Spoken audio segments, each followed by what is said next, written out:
Chapter 11. Arming up. Darkness surrounded me. I couldn't see anything. I could hear, though. I heard heavy boots marching on the ground. I heard screams. I heard men falling to the floor. I couldn't breathe. I fell hard to the ground. A foot pinned me to the floor. A shadow hovered above me. I could just make out the silhouette of Seth. He had his sword pointed at my neck again. This time, instead of sparing me, he brought down the blade, slashing my throat and sending up a thick curtain of blood. I gasped and shot up in bed. My body was covered in a cold sweat. I glanced over at Diane. She was snoring peacefully, but she had somehow managed to reposition herself with her head at the foot of the bed and her feet at the top. She was grinning in her sleep. A thin trickle of drool ran from her mouth, and her hair was frizzy and wild. At least someone slept well, I thought. I checked the clock on the nightstand. It read 6:30 a.m. Good enough, I grumbled. I rolled out of bed and lumbered toward the bathroom in search of a shower. It may be the last proper shower in my future for at least a few days, so I intended to savor it. I quietly opened the bathroom door, being careful not to rouse Diane. The bathroom hiding behind the door was shockingly luxurious. The floors were slick white marble, and the shiny fixtures glinted in the light. I thought back to what Daniel had said about how anything can be built with enough money and time. I spotted a small note lying next to the sink. I picked it up and examined the messy handwriting. Extra clothes in the drawer under the sink. Use them if you want.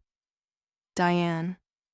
I noticed Diane dotted her E's with tiny hearts, and I wondered how a grown woman could have retained such a girlish habit. I fumbled my way through the drawers, coming across a variety of hair care products and several pieces of Gothic skull jewelry in the process, until I found the clothes the note referred to. I pulled them out and held them to my body to get a good look at them in the mirror. It was a simple navy blue military-style top, made out of light and comfortable yet durable material, accompanied by matching pants made out of the same fabric. These will do nicely, I thought. I had gotten used to clothes like this during my stint in the military, and these were markedly higher quality than the standard issue gear. I neatly folded the clothes and placed them on the sink so that they would be ready for me when I got out of the shower. I'm not one to gush over an expensive-looking faucet, but I locked my gaze onto the ceiling-mounted shower head. I reached my hand into the shower and twisted the knobs until hot water rained down from the faucet. Steam quickly began to fill the room. I hurriedly undressed and quite literally jumped into the shower in order to escape the cold air. As soon as the hot water hit me, all of my muscles relaxed, and my stress evaporated into the steamy air. The nip and chill of the morning air were quickly vanquished by the soothing water.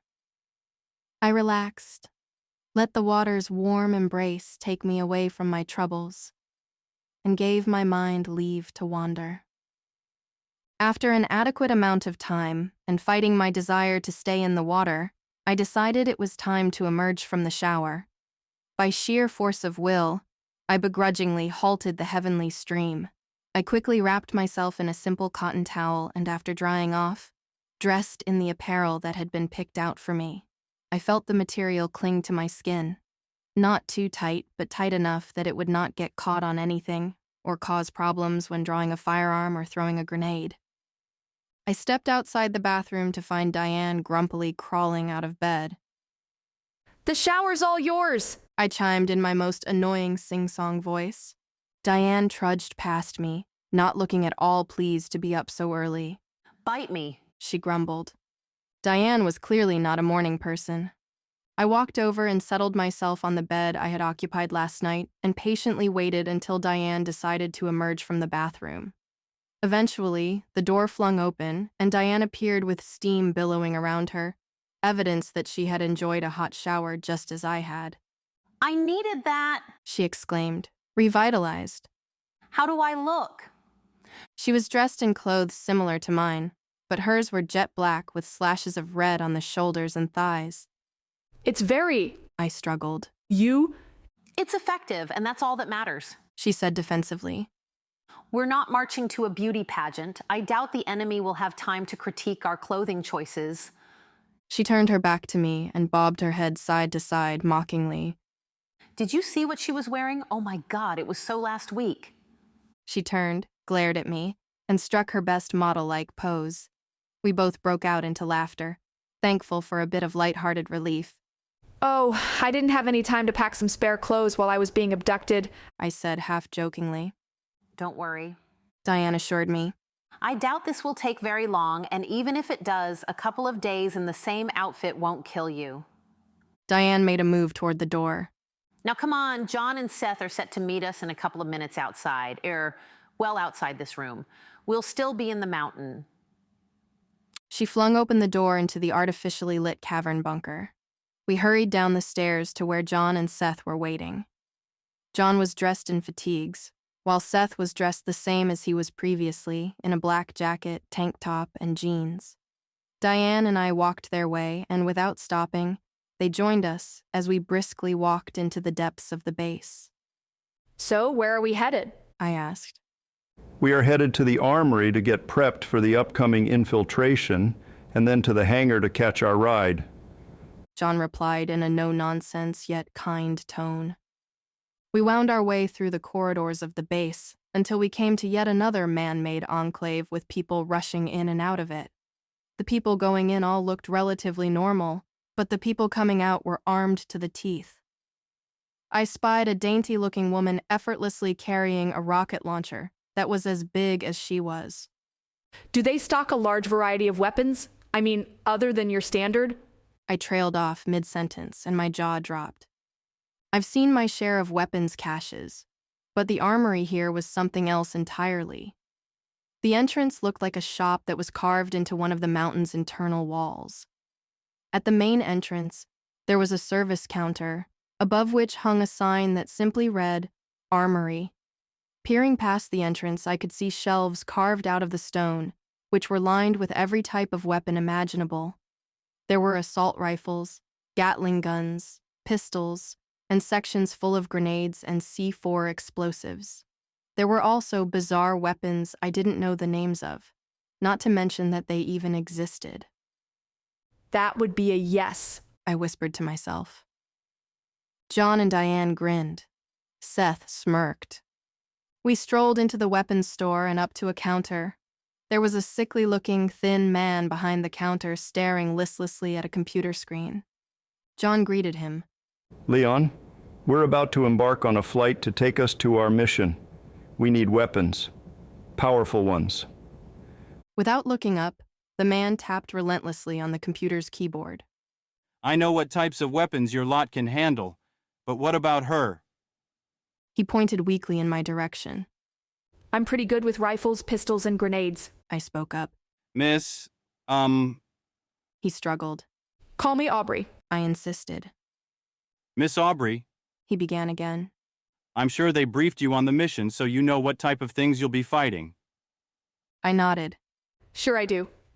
He emerged from behind the counter and gestured for me to follow him. We didn't have to go far. Leon shuffled through the racks of weapons and pulled out something resembling a heavy machine gun with a small barrel, a larger barrel above it, and a tube that was mounted securely on the side. This He smiled thinly. is a nasty, rapid-fire weapon that can be used for short to mid-range firefights, but it has a few secrets. He flipped up the smaller tube, and it clicked into place on the top of the rifle. After seeing it snapped into place, I realized it was a long-range scope. Leon pointed at the scope. You can switch the gun to single shot by pulling up the scope. No extra buttons needed. This can be used to shoot at targets at a longer range with more accuracy. He flipped the scope back into place and pointed at the two barrels on the gun. The smaller barrel shoots your standard assault rifle rounds, while this barrel He tapped his finger on the larger of the two. shoots a needle-like explosive dart that has the approximate power of a grenade. We call this gun the Viper. I looked longingly at the weapon. I couldn't help myself. After all, the weapons in the military were all so standard, and this one was bizarre, exotic, and new. I want to use that. I said so hurriedly that it sounded like one word. Okay. Calm down. We'll equip you with this one as well as the basic stuff. There's a rack of grenade belts and pistols over there, so go get what you need. He pointed to the wall on his left. I stepped over to the racks laden with weapons, picked up a belt of grenades and clipped it around my waist, and slid a pistol into the holster on my belt. After I finished, I headed back over to the group, but stopped short and hid behind a shelf when I heard my name. Let me ask you about Aubrey. Are you sure a girl this young is ready for what's happening here? Leon questioned Diane. She's young, yes, but she was a soldier and endured all the training one receives in the military. She is also stronger-willed than most people. Just look at what she did. She threw herself into a life-threatening situation to find her brother. Diane assured him. She has a great amount of potential, and we do need her to guide us. John added. Seth sighed. I agree. She is coming with us. He relented. I was only in Fort Romkin for one day. I won't know my way around as well as she will. I could tell from Seth's expression that he didn't enjoy admitting that he needed my assistance. The conversation paused, and I took the opportunity to stroll back in as if I hadn't heard them talking about me. Found them! I exclaimed as I strode back into view. The group tried a little too hard to look like they hadn't been talking about me.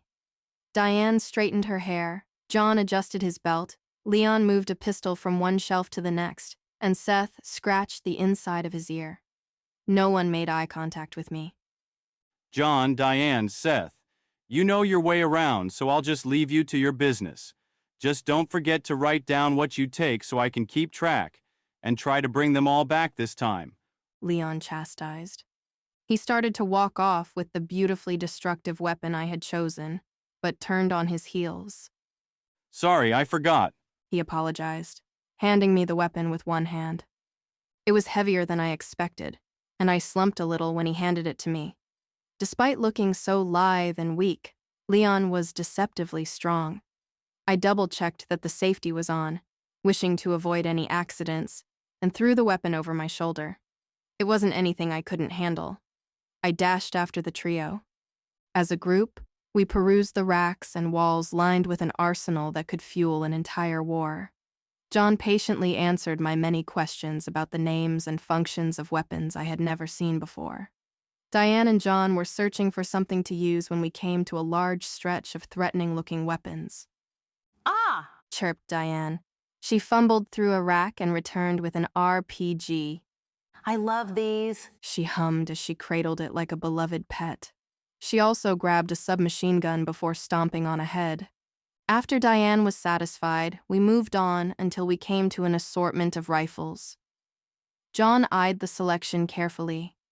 He settled on an old-fashioned bolt-action rifle. It was an outdated weapon, but it had been well taken care of. The wood gleamed with polish, and the only indication that it had ever left the armory was a series of notches carved into the stock. John wasn't finished yet as he quickly slipped deeper into the armory while we waited. He emerged with a belt of shiny knives, a choice I wouldn't have expected him to make. Seth was the only one still requiring a weapon. He took the lead at the head of the group. We followed him deeper into the collection of weapons. So deep, in fact, that I lost sight of the entrance. I was surrounded on all sides by shelves and aisles of deadly armaments. If we get hit by an earthquake, we will be in serious trouble, I thought. Seth halted in front of a glass case housing several cruel-looking revolvers. He removed his jacket and let it fall to the floor. He was wearing 2 crisscrossing leather straps on his chest that each held 2 holsters. He looked thoughtfully over the case, opened it, and grabbed 2 identical revolvers. He tested their weight and shoved them into his holsters, going back and doing the same with another pair of the same kind. Seth knelt and snatched his jacket from the floor. I just need one more thing, he added.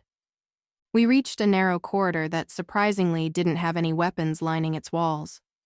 I stood on my toes to peer over Seth's shoulder and spied a long metal safe nestled into the wall at the end of the hallway. I took a step forward for a closer look, but Diane put her hand on my shoulder to stop me. Seth strode forward and placed his hand onto a scanner near the safe.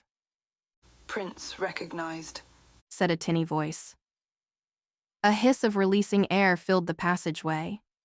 The safe swung open, revealing a long item measuring roughly 4 feet in length, covered in cloth from tip to tip. I had no idea what it was, and I had no intention of asking. Seth strapped whatever it was he retrieved to his back over his left shoulder. He turned to face us and smiled wickedly. Let's go.